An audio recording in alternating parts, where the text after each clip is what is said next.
Hai,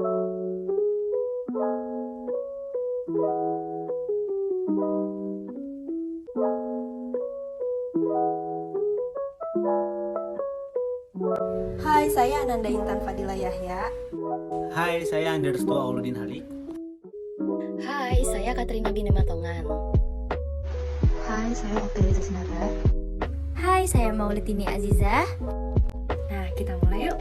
Kita bahas dari materi validitas. Pengertian validitas itu apa sih? Nah, validitas itu berasal dari kata validity yang memiliki arti ketepatan dan kecermatan. Dapat dikatakan valid apabila alat ukur itu benar-benar mengukur apa yang hendak diukur. Nah, bila skala pengukuran tidak valid, maka ia bermanfaat bagi peneliti karena tidak mengukur atau melakukan apa yang seharusnya diukur. Contohnya, meteran digunakan untuk mengukur panjang, timbangan digunakan untuk mengukur berat, literan digunakan untuk mengukur volume. Ada ciri-ciri validitas. Ciri-ciri validitas yang pertama, bukan merupakan sifat yang menetap pada alat ukur. Artinya, fokusnya bukan pada alat ukurnya, tapi pada tujuan ukurnya. Yang ketiga, dapat dibedakan menjadi 3 tipe: validitas isi, validitas kontrak, dan validitas kriteria. Lalu yang keempat, fokus pada sejauh mana alat itu valid mengukur apa yang ingin diukur. Lalu yang kelima, ditunjang dengan evidence yang bisa membuktikan alat ukur valid atau tidak. Nah, ada analisis validitas dalam model tes klasik. Tujuan analisis validitas menentukan sejauh mana skor murni ditentukan oleh atribut yang relevan dengan tujuan tes. Lalu, dalam terminologi model tes klasik, skor murni ada 2 komponen, atribut stabil dalam diri testi yang relevan dengan tujuan ukur, atribut stabil dalam diri testi yang irrelevan dengan tujuan ukur. Lalu, validitas dengan model tes klasik, tes yang valid akan menghasilkan ciri heterogen, mencerminkan perbedaan atribut yang relevan dengan tujuan tes. Dalam persamaan varian, validitas ditentukan berdasarkan skor tampak. Nah, kita bahas dulu mulai dari yang pertama, evidensi terkait isi tes. Nah, evidence berdasarkan kesesuaian antara isi tes dan konstruk yang diukur. Analisis diperoleh dari validitas logis dan empiris. Lalu, aspek isi berkaitan dengan suspicion atau mewakili isi, clarity atau kejelasan, relevan, dan ada tidaknya bias. Lalu ada evidensi terkait proses respon. Nah, evidensi berdasarkan penilaian kesesuaian antara konstruk dengan respon, memastikan jawaban responden bukan format normatif, tapi yang sesuai konstruk yang diukur. Lalu jenis evidensi ini berkaitan dengan validitas konstruk. Ada evidensi terkait struktur internal tes. Nah, di sini evidensi berdasarkan penilaian item dan komponen tes saling berhubungan dengan konstruk yang diukur. Evidence berdasarkan homogenitas tes. Lalu, hal ini dikaitkan dengan aspek validitas konstruk. Nah, selanjutnya ada evidensi terkait hubungannya dengan variabel lain. Nah, evidence berdasarkan hubungan antar skor dan variabel lain di luar tes. Ada validitas kriteria. Nah, validitas kriteria itu seberapa akurat tes memprediksi perilaku dari kriteria yang ada. Lalu ada validitas konkluen, kriteria yang diperoleh saat waktu yang sama dengan tes. Lalu validitas prediktif, yaitu kriteria diperoleh dalam jangka waktu yang berbeda untuk memprediksi. Lalu ada validitas konvergen untuk mengetahui validitas setiap hubungan antara indikator dengan konstruk atau variabel patternnya. Lalu ada validitas diskriminan untuk memastikan bahwa setiap konsep dari masing-masing model laten berbeda dengan variabel lainnya. Nah, jenis evidensi ini berkaitan dengan validitas konstruk dan kriteria. Berikut adalah evidensi terkait konsekuensi pengetesan. Ada beberapa berkaitan dengan dampak dari tes yang diberikan, yaitu dampak yang direncanakan. Dampak yang direncanakan, hasil tes menempatkan A di posisi tertentu. Hasil tes bisa memasukkan individu pada kelompok klasifikasi. Hasil dari tes meningkatkan prestasi belajar. Hasil tes membuat A tidak mau masuk kelas lagi. Dan yang terakhir adalah berkaitan dengan validitas konstruk. Berikutnya ada jenis-jenis validasi. Yang pertama adalah validitas isi. Apa sih yang dimaksud dengan validitas isi? Validitas isi adalah memastikan bahwa sejumlah item yang representatif telah diperhitungkan dalam menyusun sebuah konsep. Oke, selanjutnya menentukan validitas isi. Judgement ahli mengatakan kelayakan suatu item disimpulkan dari penilaian atau judgement sekelompok orang atau secara individu dengan subjektif. Lalu yang kedua, menguji item yang ditulis dengan blueprint yang dibuat sebelum penulisan item. Lalu yang ketiga, proses dalam pembuatan alat ukur menjadi penting. Lalu yang keempat, face validity, yaitu tidak menunjukkan pada apa yang alat ukur ingin ukur, namun hanya sekedar menampakkan yang sifatnya umum. Oke, selanjutnya ada validitas kriteria. Validitas kriteria ini dapat diartikan sebagai validitas yang ditentukan oleh kriteria internal maupun eksternal. Jadi, mengevaluasi skor dengan tujuan untuk menentukan prediksi posisi seseorang pada waktu yang akan datang di dalam suatu variabel tertentu. Lalu, seperti yang saya bahas tadi, validitas kriteria itu ada internal dan eksternal.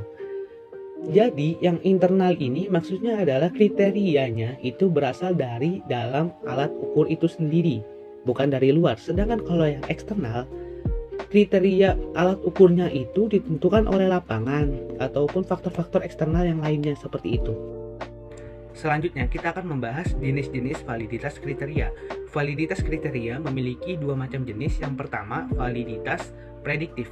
Validitas prediktif, instrumennya dianggap memiliki validitas prediksi apabila mampu memprediksi apa yang akan terjadi di masa yang akan datang berdasarkan bukti hubungan antara nilai tes dan variabel yang diuji.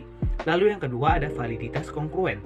Validitas kongruen ini merupakan ketepatan suatu tes ditinjau dari korelasinya terhadap kecakapan yang dimiliki masa sekarang secara nyata. Kita akan masuk ke dalam validitas konstrak. Apa sih itu validitas konstrak? Yaitu validitas yang menunjuk pada sejauh mana suatu instrumen mampu mengukur pengertian-pengertian yang mengandung atau terkandung dalam materi yang akan diukur. Sebuah gambarannya yang menunjukkan sejauh mana alat ukur itu menunjukkan hasil yang sesuai dengan teori. Jadi validitas konstruk ini ditekankan pada konstruksi pertanyaan satu dengan yang lainnya, memiliki hubungan yang erat satu sama lain. Berikutnya adalah bentuk-bentuk validitas konstrak. Yang pertama, validitas konvergen. Validitas konvergen adalah instrumen yang memiliki korelasi tinggi. Yang kedua, validitas diskriminan. Validitas diskriminan adalah variabel yang tidak berkorelasi. Berikut adalah faktor-faktor yang mempengaruhi validitas. Yang pertama, panjang alat ukur. Yang kedua, variabilitas kemampuan kelompok. Yang ketiga, perbedaan sosiokultural. Yang keempat, instruksi yang ambigu. Yang kelima, penambahan item yang tidak tepat. Selanjutnya kita masuk dalam pembahasan reliabilitas. Sebelum masuk lebih jauh dalam pembahasan ini, apa sih yang teman-teman ketahui tentang reliabilitas? Reliabilitas dapat dikatakan sebagai keajukan atau bisa disebut dengan konsistensi, di mana menurut Azwar dalam bukunya pada tahun 2017, reliabilitas adalah sejauh mana hasil suatu pengukuran dapat dipercaya hanya apabila dalam beberapa kali pelaksanaan pengukuran terhadap kelompok subjek yang sama.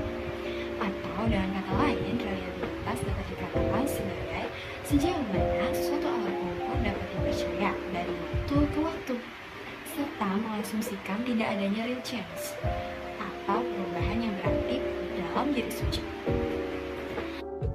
Di dalam reliabilitas terdapat 3 pendekatan reliabilitas. Yang pertama, ada tes retest atau tes ulang. Di atas sudah ada gambaran daripada tes retest atau tes ulang, di mana menggunakan satu alat ukur yang dikenakan 2 kali pengukuran pada subjek yang sama, namun di waktu yang berbeda. Metode pengujian ini dilakukan dengan menggunakan satu kontes dengan 2 kali sesi pengujian. Hasil pengujian dari kedua tes tersebut nantinya akan menghasilkan distribusi skor. Tes ini dianggap kurang praktis karena adanya pengetesan 2 kali dan memungkinkan terjadinya carry over 2 adalah tes sejajar atau parallel test. Dalam metode tes retest, efek pengetahuan sebelumnya terhadap tes yang sama, terutama ketika peserta tes masih dapat melihat item-item tes yang dapat dikerjakannya atau masih mengingat bagaimana cara mengerjakannya menjadi permasalahan yang mungkin terjadi. Untuk mengatasi hal tersebut, digunakanlah metode pengujian reliabilitas lain yang serupa dengan metode tes retest, di mana peserta tes diuji dengan dua alat ukur yang dianggap memenuhi asumsi parameter pada waktu yang bersamaan. Koefisien reliabilitas dalam tes sejajar ini adalah korelasi dari hasil pengukuran alat ukur yang pertama dengan alat ukur yang kedua. Tes paralel dianggap juga kurang praktis karena tidak semua alat ukur masuk dalam tipe paralel, serta tidak menghilangkan kemungkinan terjadinya carry over effect. Di atas merupakan gambaran daripada tes paralel atau tes sejajar. Pendekatan yang ketiga ada konsistensi internal, di mana dalam konsistensi internal membutuhkan satu alat ukur yang dikenakan sekali pada sekelompok subjek. Komputasi koefisien reliabilitas dilakukan dengan membelah alat ukur menjadi beberapa bagian. Bentuk dan sifat alat ukur serta banyaknya belahan menentukan teknik perhitungan koefisien reliabilitas. Di dalam konsistensi internal terdapat 3 bentuk olahan untuk memahami pemilihan konsistensi internal. Yang pertama ada koefisien alpha kromo, di mana seperti contoh di atas, item dapat dibelah menjadi beberapa bagian serta dibelah menjadi bagian yang sama panjang.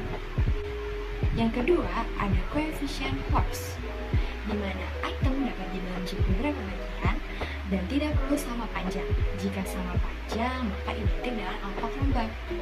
Yang ketiga ada koefisien Feld, tidak dapat dibelah, panjangnya tidak sama, semua hitungan digunakan tanpa adanya belah. Selanjutnya ada interpretasi reliabilitas. Yang pertama ada ρxx, memiliki korelasi skor tampak antara dua tes yang paralel. Jika pada tes X dan X sama-sama memiliki variasi yang sama, maka kedua tes memiliki reliabilitas yang sempurna. ρxx sama dengan 100. Dan untuk contohnya ada alat ukur untuk harga diri. Tes SES dan SEI adalah tes yang paralel dengan korelasi tinggi. Yang kedua ada ρxx2, yaitu proporsi varian X. Dijelaskan melalui hubungannya dengan linear X. Skor reliabilitas yang diartikan sebagai besarnya varian yang dapat dijelaskan oleh varian X lainnya yang sama-sama paralel.